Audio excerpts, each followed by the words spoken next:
ተቀጣጥራችሁ ሊሆን ይችላል።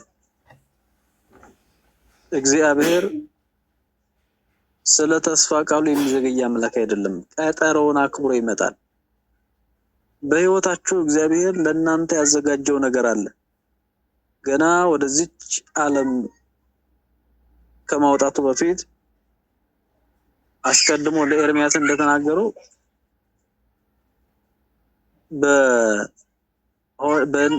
በሆድ ሳለህ አውቄሃለሁ ሳልሰራህም አውቄሃለሁ ነው የሚለው።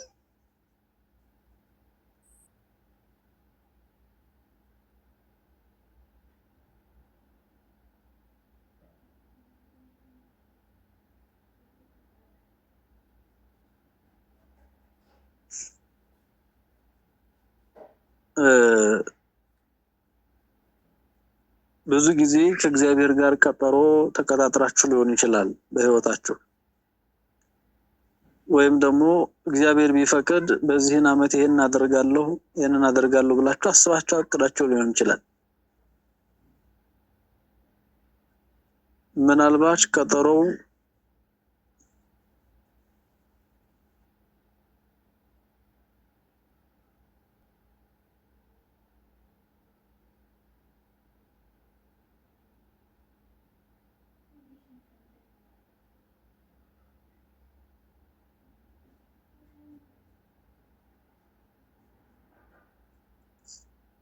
ስለዚህ ከእግዚአብሔር ጋር ቃል ተግባብታችሁ ሊሆን ይችላል። እግዚአብሔር በህይወታችሁ ሊያደርግ ያሰበውን ነገር በሰዓቱና በጊዜው ያደርጋል።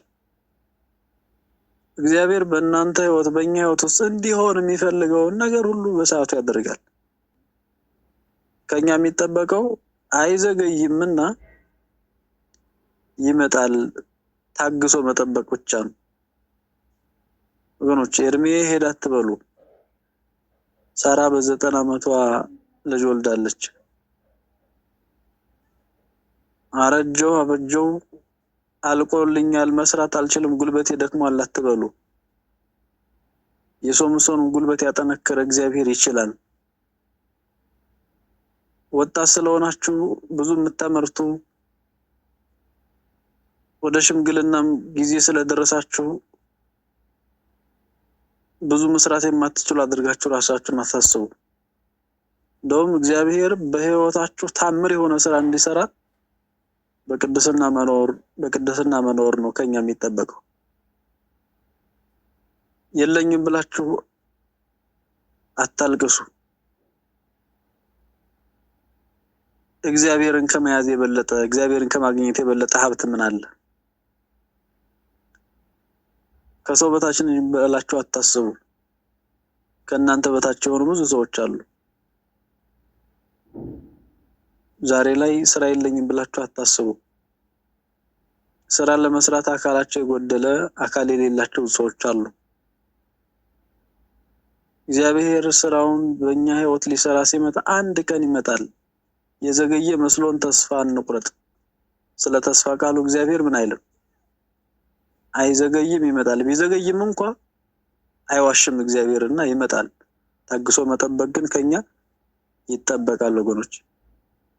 እና ራእዩ ገና እስከተወሰነው ጊዜ ነው አለ ዕንባቆም። የተቀጠረው ወይም ደግሞ ነብዩ ያየው የማዳን ቀጠሮ 5500 ዘመን እስከተወሰነው ጊዜ ድረስ ነው እንጂ አይቀርም፣ ወደ ፍጻሜውም ይቸኩላል ይላል። እግዚአብሔር የማዳን ቀጠሮውን በነቢያት ዘመን ብዙዎች የሚጠብቁት ስለነበረ የሚዘገይ መስሏቸው ነበር። ነቢያት ሁሉ ጮሁ ና ድነን ውረድ ተወለድ እያሉ፣ ግን የዘገየ መስሏቸው ብዙዎች ተስፋ ቆርጠው ነበር። ግን ወደ ፍጻሜው ምን ይላል? ይቸኩላል አለ ዕንባቆም። እርሱ አይዋሽም፣ ቢዘገይም በእርግጥ ይመጣልና ታገሰው፣ እርሱ አይዘገይም ተብሎ ተጽፏል። ይቻለም ወገኖች፣ በእግዚአብሔር ቀጠሮ ተይዛ ያለች ዓለም ናት። በእግዚአብሔር ቀጠሮ ተይዛ ያለች ዓለም ናት። ይቻለም 5500 ዘመን የድነት ቀጠሮ ነበራት። 5500 ዘመን የድነት ቀጠሮ ነበራት። አስቀድማ በእግዚአብሔር የተፈጠረች፣ በእግዚአብሔር የምትያዝ፣ በእግዚአብሔርም ተይዛ የምትኖር ዓለም ናት። ወደዚህ ይህችን ዓለም የሰራት እግዚአብሔር የሚያሳልፋትም እርሱ እግዚአብሔር ነው። 5500 ዘመን የድነት ቀጠሮ ነበራት። ላለፉት 2000 ዓመታት የሚመጣውን ንጉስ እየጠበቀች ነበር። ይቻለም የዚህች ዓለም ትልቁን ግዳን የመጣውና የሚመጣው ኢየሱስ ክርስቶስ ነው። የዚህች ዓለም ትልቁን ግዳ ክርስቶስ ነው፣ መድኃኔዓለም ነው። ትላንት የመጣው ወደፊትም የሚመጣው እርሱ ኢየሱስ ክርስቶስ ነው። ትልቁን ግዳ በሰዓቱ የሚመጣው በስምንተኛ ሺው ዘመን በሰዓቱ አክብሮ ይመጣል። ያችን ቀን እግዚአብሔር አያሳልፋትም።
እሺ ይቅርታ።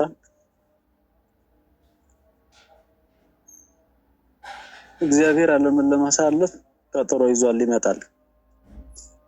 በግርማ መለኮት በክብረ ሰይፍ በመላእክት ታጅቦ በመለከት ድምጽ ይመጣል። ዓለምን ለማሳለፍ ዓለምን ለማዳን በሰዓቱና በጊዜው በቀጠሮ እንደመጣ እንዲሁ ዓለምን ለማሳለፍ ይመጣል። እርሱ ከኛ ሳይለይ እመጣለሁ ያለ መንበሩን ሳይተው በበረት የተወለደ ነው። የሚገርመው እመጣለሁ ያለው ክርስቶስ ከኛ አልተለየም፣ ሳይለይ ነው እመጣለሁ ያለው። እነዛ ሁሉ የጠፉበት አንዱ ችግሩ ምንድነው? በዓላት የሌላቸው መሆናቸው ናቸው። እኛ ግን በዓላት አለን። በዓላቶቻችን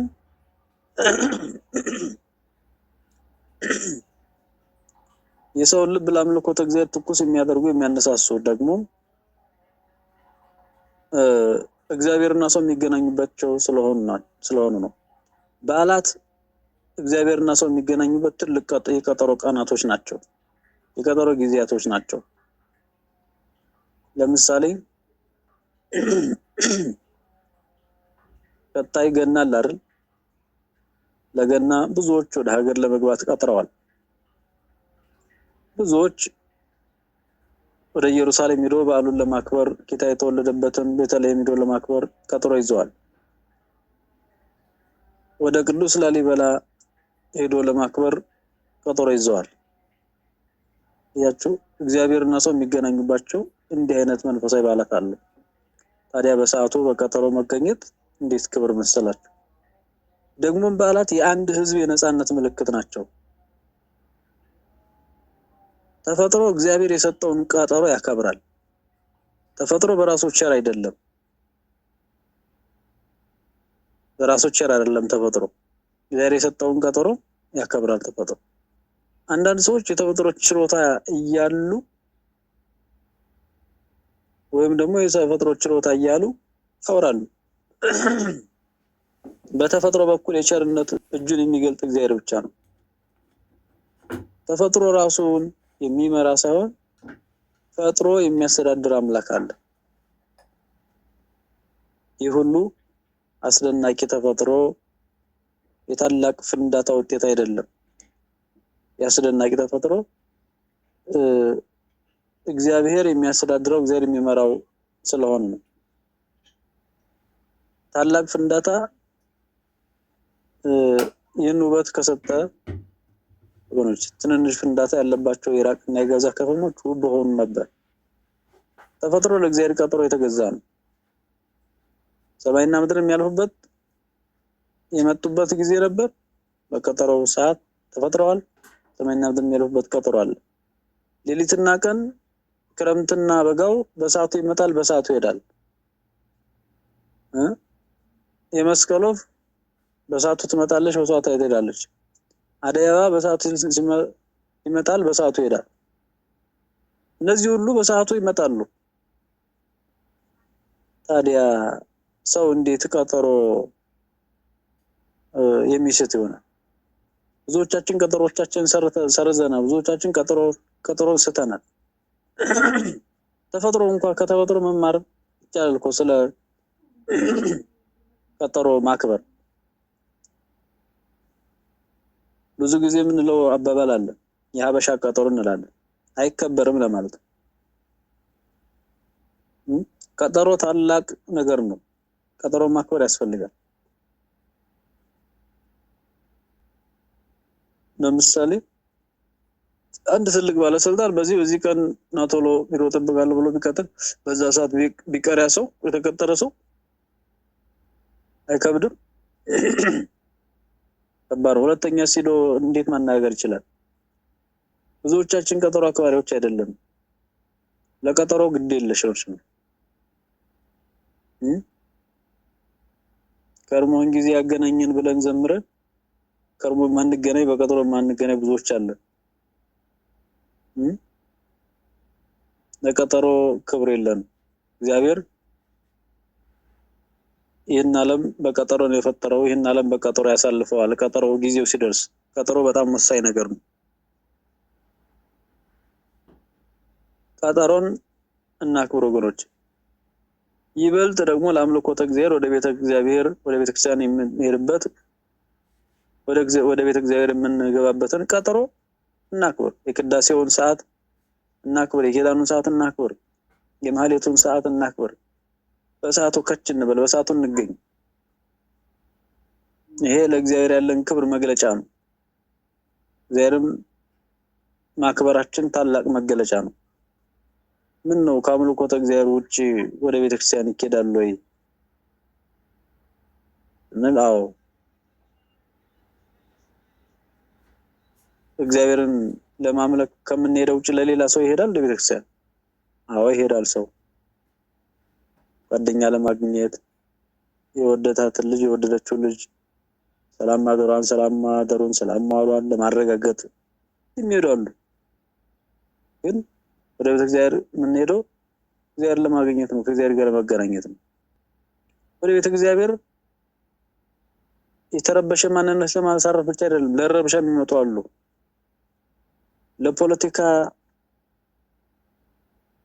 ትርፍ የሚሄዱ አሉ ወደ ቤተ እግዚአብሔር። የዘር እድር ለመጠጣት የስለላ ተግባራቸውን ለማከናወን የሚሄዱ ወደ ቤተ እግዚአብሔር የሚሄዱ ሰዎች አሉ።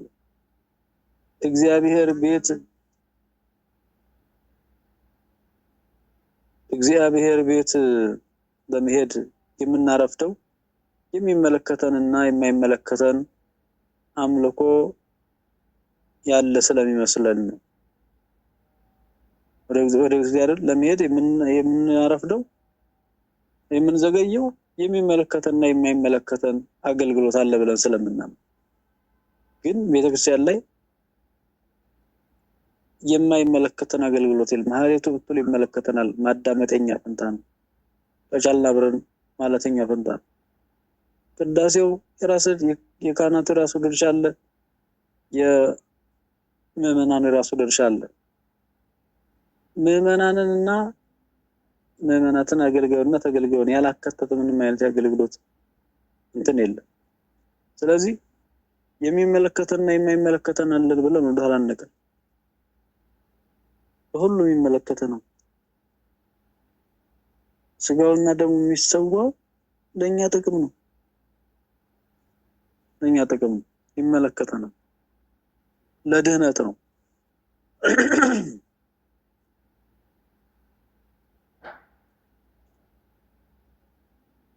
አንዳንድ ሰው ጸሎቱ እንዳለቀ ስብከት ላይ መድረስ ይፈልጋል።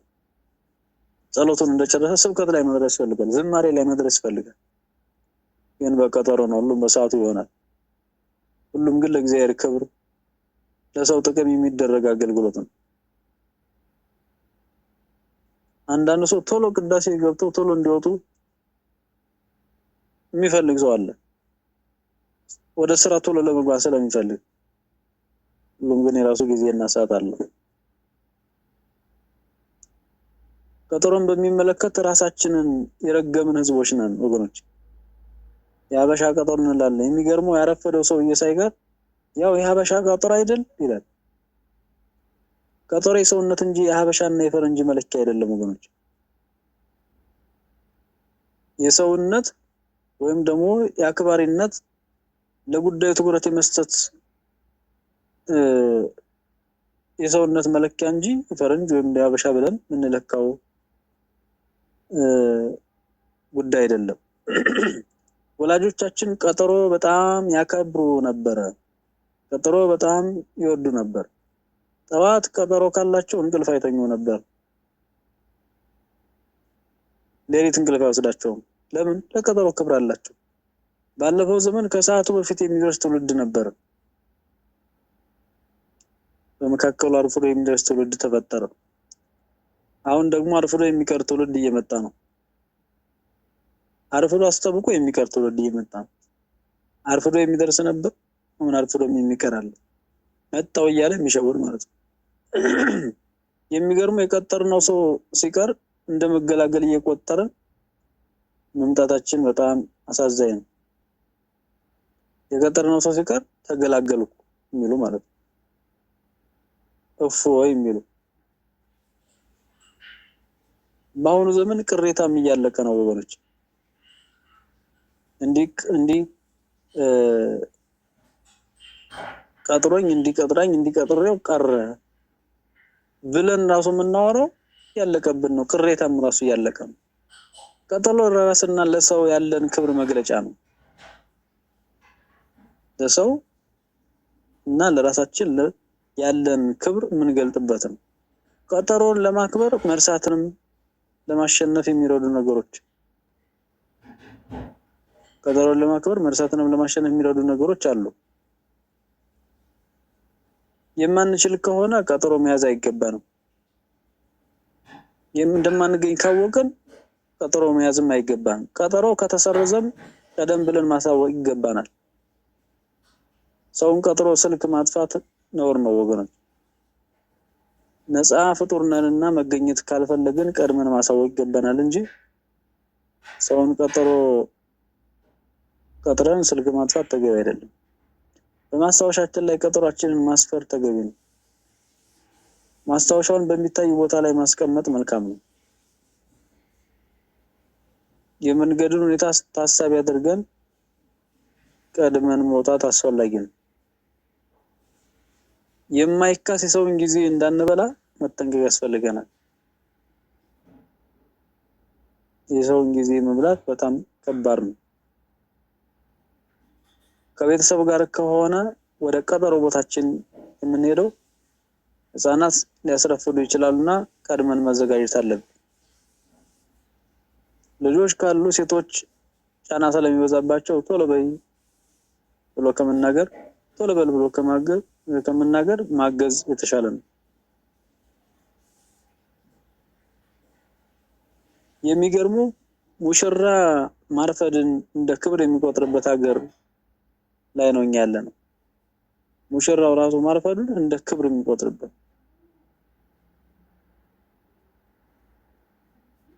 እንዲህ አይነት ሀገር ላይ እንዲህ አይነት መንገድ ላይ ነው ያለነው። እድምተኛ እየበላ ሙሽራን መጠበቅ የቅርብ ጊዜ ልማድ ነበር።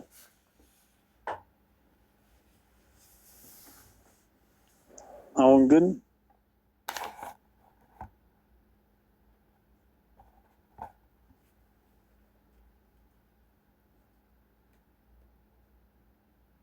አትብሉም ቶሎ አልመጣም የሚል ሙሽራ አፍርተናል። ይህ የትውልዱ መውደቅ ምልክት ነው። የትውልዱ ውድቀት ምልክት ነው። በቀጠሯችን መሰረት ስንገናኝም የምንነጋገርበትን ርዕስ መያዝ ከመጋጨትና ከመሰለቻቸት ይጠብቀናል። በቀጠሯችን ሰዓት ስንገናኝ የምንነጋገርበት ርዕስ በያዝነው ርዕስ ላይ አውርተን ነገሮችን በሚመች መልኩ ማስተናገድ ያስፈልጋል። ስንገናኝ ጥሩና ሞቅ ያለ ሰላምታ መለዋወጥ ያስፈልጋል። ስናወራ አይን ለአይን ተያይተን ማውራት አለብን። የአክብሮትን ቃላት መጠቀም መልካም ነው። በእያንዳንዱ ነገር ላይ የአክብሮትን ቃላት መጠቀም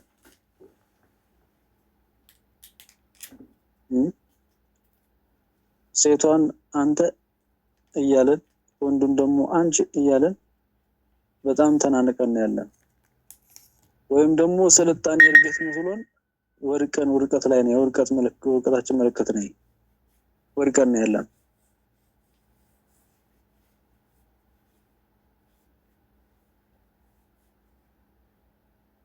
ስለዚህ የአክብሮትን ቃላት መጠቀም በጣም መልካም ነው፣ ወሳኝ ነው። ስንለያይ በስስት ለቀጣይ ግንኙነት በር በመክፈት መሆን ይገባዋል። ቀጠሮ ማክበር የትልቅነት መለኪያ ነው። የትልቅነት መለኪያ ነው። ሰዎችን ስንቀጥር ከአቅም በላይ በሆነ ጉዳይ ሊቀጥሩ ይችላሉና መቀየም አይገባም። ሰዎችን ስንቀጥር የሚነበብ መጽሐፍ መያዝ ጥሩ ነገር ነው። ቢያረፍቱ ደግሞ ቢቀሩም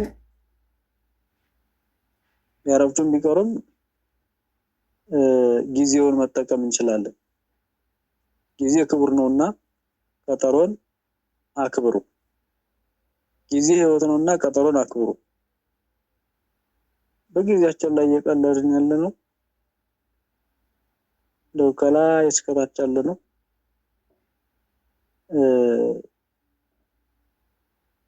ሁላችንም ትንሹም ትልቁም በጊዜ ላይ በቀጠሮ ላይ እየቀለድን ያለነው እና ቀጠሮ ማክበር እግዚአብሔርን የማክበር ምልክታችን ነው። ቀጠሮ ማክበር የትልቅነት መለኪያ ነው። ቀጠሮ ማክበር ያን ከአንድ ሃይማኖታዊ ሰው የሚጠበቅ ነውና ዘመኑ እንዳይቀድመን ዘመኑን መቅደም በሚችለው መልኩ መገኘት፣ ትውልዱን ስነ ልቦና ማወቅ፣ መረዳት ከቤተክርስቲያን አገልጋዮች ተልእኮ አንዱ ነውና እግዚአብሔር አምላካችን የልቦናችን መሻት ፈጽምልን። ለቀጠሮ አብቅቶን በቀጠሯችን ሰዓት የሚገኘውን ክብር እንድናገኝ አምላክ አበው በቸርነቱ ይርዳን።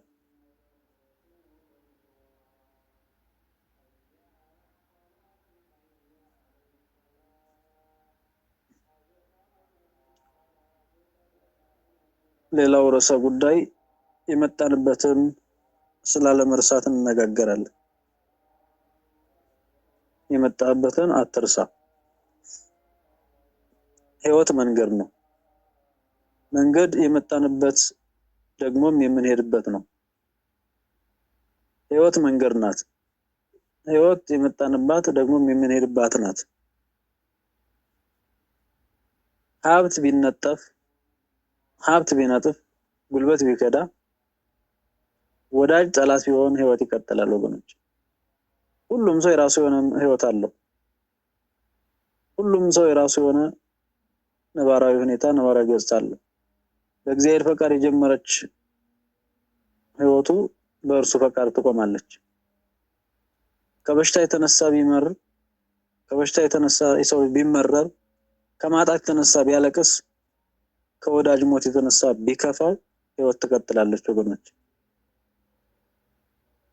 አቀባበሉ ግን ቀጣዩን ብርሃን ወይም ጨለማ ያደርገዋል። ህይወት መንገድ ናት። ህይወትን አቀባበላችን ቀጣዩን ብርሃን ወይም ደግሞ ጨለማ ያደርገዋል። በአንድ አይነት መከራ ውስጥ የሚያልፉ ሁለት ሰዎች አንዱ ቢስቅ ሌላው ቢያለቅስ ጉዳዩ ያቀባበል። አንድ ርዕሰ ጉዳይ በአንድ አይነት መከራ ሰዎች አንድ አይነት መከራ ቢደርስባቸው አንዱ ቢስቅ አንዱ ቢያለቅስ ያቀባበል ጉዳይ ነው እንጂ መከራው ምንድነው? አንድ አይነት ነው። አቀባበሉ ያቀለዋል አሊያም ያከብደዋል። ወገኖች እኛ ያመነውን ነው የምንወርሰው፣ ያመነውን እንወርሳለንና ይህ ክፉ ነገር ለበጎ ነው የመጣው ስንል በጎ ይሆናል። ያችሁ የመጣንበትን አንርሳ። አቀባበል ጨለማውን ብርሃን ያደርጋል። አቀባበል መንገድ ከፍታም ዝቅታም አለው ብለን እንድናምን ያደርገናል። ህይወት መንገድ ናትና የክብር ዘመን እንዳለ ሁሉ የውርደት ዘመንም አለ።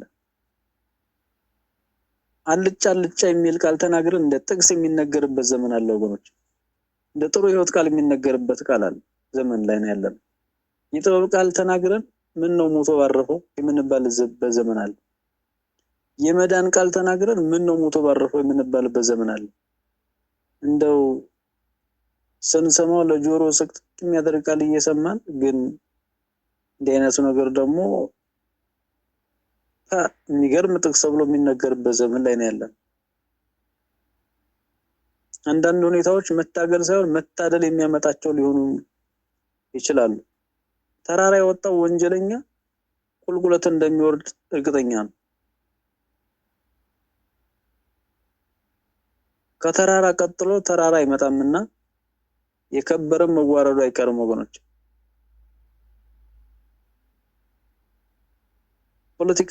ፖለቲከኛና አትሌት በቃ ካልተባለ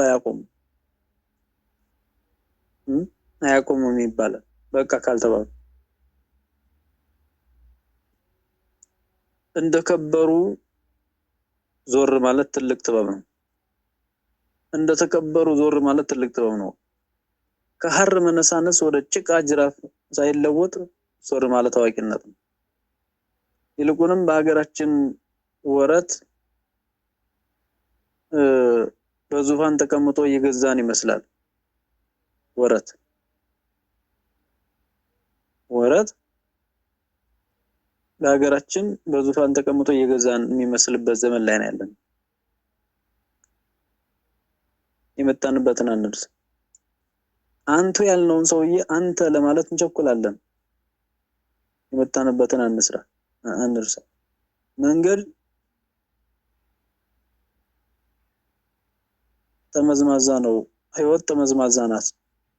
ቀጣዩ አልታያለን የምንጨንቅበት ተስፋ ዘይቱ እንዳለቀ መግረድ ጭል የሚልበት ጊዜ ጥቂት አይደለም ወገኖች። ተስፋ መቁረጥም የህይወት አንድ አካል ነው። ያልገባን ነገር ቢኖርም ወገኖች እግዚአብሔር አዋቂ ነው ማለት ያሳርፋል። እግዚአብሔር አዋቂ ነው ማለታችን ያሳርፈናል። ተስፋ እንኳን ብንቆርጥ እግዚአብሔር ምንድነው? አዋቂ ነው። እግዚአብሔር ያውቀኛል ማለት ነው። እግዚአብሔር አዋቂ ነው ማለት እግዚአብሔር ያውቀኛል ማለት ነው። መንገድ ሸካራ ነው። ውስጣችን በሰዎች ክፋት የሚበከልበት ጥርጣሬ ቀናችንን የሚዋጋበት ጊዜ ብዙ ነው።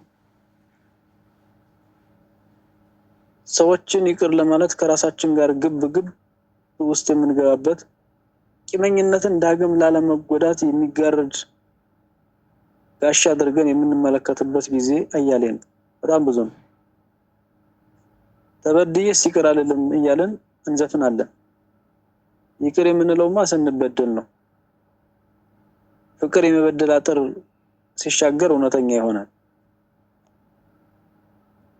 የመበደልን አጥር ሲሻገር እውነተኛ ይሆናል። ፍቅር እንዳልኳችሁ ህይወት መንገድ ነው። መንገድ መነሻ አለው፣ መንገድ መድረሻ አለው። እግዚአብሔርን ማመን ያስፈልገን መነሻና መድረሻ ያለው ህይወት ለመያዝ ነው። እግዚአብሔር አምኖን መኖር ያስፈልገን መነሻና መድረሻ ያለው ህይወት ለመያዝ ነው።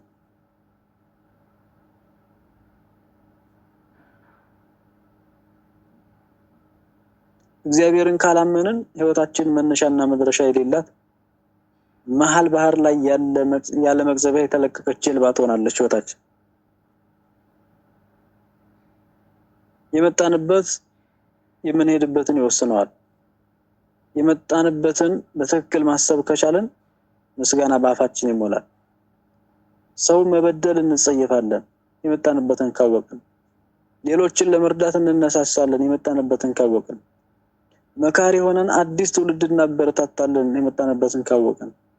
ግፍን እንጸየፋለን የመጣንበትን ካወቅን። ማንንም አንንቅም የመጣንበትን ካወቅን። አዎ ህፃናት ነበርን። ህፃናትን መውደድና ማክበር አለብን። ራቁታችንን ተወልደናል። ስለዚህ ድሃ ነበርኩ ማለት የሚያሳፍር አይደለም። ያለ ፍትህ ታስረናል። ስለዚህ ያለ ፍትህ ሌሎችን መጉዳት አይገባን። አንድ ድቃቂ ሳንቲም ሊቸግር እንደሚችል ኑሯችን ምስክር ነው ወገኖች።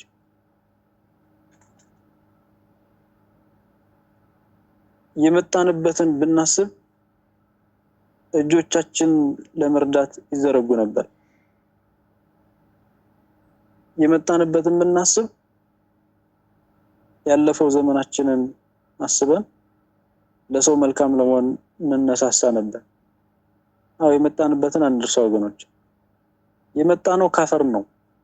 አንድ ቀን ደግሞ ወደ አፈር እንመለሳለንና ኩራትን እንተው። ኩራትን ተው። ፊደል ለማወቅ ብዙ ወራት የፈጀብን በብዙ ጥረት አዋቂ ሆነን የብዙዎችን ጉልበት የጨረስንንና ሰውን ደንቆሮ ብለን ለመሳደብ አንድፈር። እድሉን ቢያገኙ ሁሉም ሊቅ ይሆን ነበር።